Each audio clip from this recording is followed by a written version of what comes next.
Pregnancy क्या है? It is a diabetogenic state. इसमें क्या होता है कि जो प्लेसेंटल हार्मोन्स होते हैं वो एज अ इंसुलिन एंटागोनाइज़र काम करते हैं, तो इंसुलिन रेजिस्टेंस बढ़ा देते हैं और इंसुलिन की सेंसिटिविटी कम हो जाती है, और ये फैक्टर और ज़्यादा एग्रावेट हो जाता है by the increasing body weight और इंक्रीज कैलोरी इनटेक। और जो ह्यूमन प्लेसेंटल लैक्टोजन होता है वो तो लाइपोलाइसिस प्रमोट करता है, तो फ्री फैटी एसिड्स अवेलेबल हो जाते हैं, क्योंकि बेबी को फ्री ग्लूकोज का ज़रूरत पड़ता है। इस वजह से जेस्टेशनल डायबिटीज़ तब होता है जब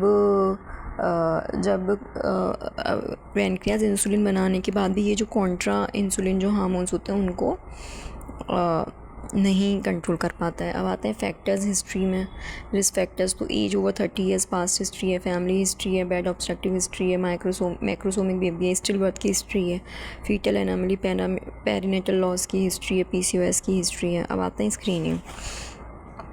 स्क्रीनिंग में एक लो रिस्क पेशेंट है, एवरेज रिस्क पेशेंट है, एक हाई रिस्क पेशेंट है। लो रिस्क तो मतलब वही है कि वेट नॉर्मल है, एज लेस देन 25 है, कोई फैमिली हिस्ट्री नहीं है, कोई बैड ऑब्स्ट्रक्टिव हिस्ट्री नहीं है, कोई अबनॉर्मल ग्लूकोज मेटाबॉलिज्म नहीं है। एवरेज रिस्क में इंडियन आ जाते हैं। हाई रिस्क में वो पेशेंट आते हैं जो ओबेस्ड हैं, जिनकी कोई फैमिली हिस्ट्री पॉजिटिव है, स्टिल बर्थ की हिस्ट्री पॉजिटिव है, लार्ज इन्फेंट की हिस्ट्री पॉजिटिव है, जिनको ग्लाइकोसूरिया हो रहा है, और जिनका अनएक्सप्लेन्ड न्यूनेटल डेथ की हिस्ट्री है, कंजेनाइटल एनामली की हिस्ट्री है, प्री क्लैम्शिया, पॉलीहाइड्रोमनियोज है, ट्रॉमेटिक डिलीवरी की हिस्ट्री है ना, poor more than 3 spontaneous abortion की हिस्ट्री है, फर्स्ट ट्राइमेस्टर सेकंड ट्राइमेस्टर में रिकरेंट UTI हो रहा है, कैंडिडियासिस हो रहा है, हिस्ट्री ऑफ डायबिटीज़ है, प्रीवियस प्रेगनेंसी में, एज मोर देन 30 ईयर्स, ये सारे इनके हाई रिस्क में आ जाते हैं, तो इनकी स्क्रीनिंग हो जानी चाहिए। एक इसमें आते हैं स्क्रीनिंग मेथड, एक है सिंगल स्टेप मेथड, एक 2 step method. Single step method में सबसे ईजी होता है, डिप्सी होता है कि पेशेंट आई 75 ग्राम ग्लूकोज दिया उसको के लिए कोई फास्टिंग की ज़रूरत नहीं है। OPD में पेशेंट आई 10 से 15 मिनट में 200 ml हमने उसको दिया, तो फिर उसके बाद हमने उसका देखा शुगर लेवल, अगर वो 140 से ज़्यादा है तो सीधा हमने उसको GDM लेवल कर दिया। अगर उसको नेगेटिव है, लेस देन 140 है, तो रिपीट करेंगे 24 to 28 पे। अगर 24 to 28 पे रिपीट वैल्यू 140 से ज़्यादा आई है तो नॉर्मल हम उसे एज अ CDM की तरह ट्रीट करेंगे। 2 स्टेप डायग्नोस्टिक में एक ग्लूकोज चैलेंज टेस्ट है, एक ग्लूकोज टॉलरेंस टेस्ट है। ग्लूकोज चैलेंज टेस्ट में क्या होता है कि 1 आवर आफ्टर 50 ग्राम ग्लूकोज, मतलब हम उसकी वैल्यूज़ देखते हैं। 50 ग्राम ग्लूकोज दिया उसको, फास्टिंग नीडेड नहीं है ग्लूकोज चैलेंज टेस्ट में। ग्लूकोज टॉलरेंस टेस्ट में फास्टिंग की ज़रूरत होती है।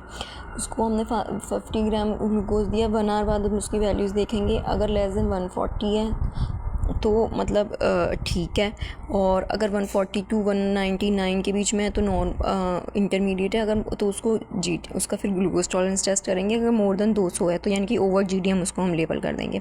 फिर ग्लूकोज टॉलरेंस टेस्ट करेंगे कि ग्लूकोज टॉलरेंस टेस्ट उनका करते हैं जिनकी वैल्यूज़ 140 to 199 के बीच में आई होती हैं स्क्रीनिंग टेस्ट में। इसमें ये 3 आवर का होता है, इसमें 100 ग्राम ग्लूकोज देते हैं, 3 आवर के लिए देते हैं। तो इसमें सबसे पहले हम इसमें फास्टिंग की ज़रूरत होती है। इसमें IADSP के हिसाब से फ़ास्टिंग वैल्यू 92 है।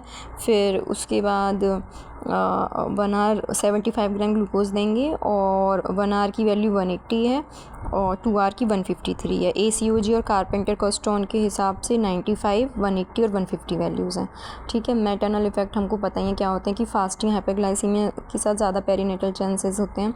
फीटल मैक्रोस्कोमिया जो होता है due to the insulin growth factor IGF-1 and 2, epidermal growth factor, leptin, adiponectin, actin की वजह से होता है। मेटानल ओबेसिटी की वजह से, पॉलीहाइड्रोमनियस बर्थ ट्रॉमा। अब हम देखते हैं मैनेजमेंट।